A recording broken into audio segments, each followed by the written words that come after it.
সেই স্বাদ। সেই ছোটোবেলার রাস্তায় গাড়ির থেকে আচার কিনে খেতাম, কাগজে দিত কাঠি চামচ, সেরকমই দিয়েছে। আমি বললাম খাস বাঙাল, খুব স্বাদ।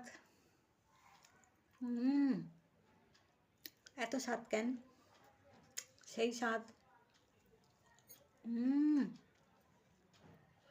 সেই স্বাদ, ছোটোবেলা খাইতাম, সেই স্বাদ। দেখো, আমি বললাম বাংলা ভাষা খুব ভালো জানি, সেই স্বাদ। ছোটোবেলা খাইতাম, সে গাড়ি দিত, চারটা কাগজে দিত, খুব স্বাদ। এত স্বাদ কেন? সেই স্বাদ। দারুণ, মেলা স্বাদ। এত স্বাদ কেন?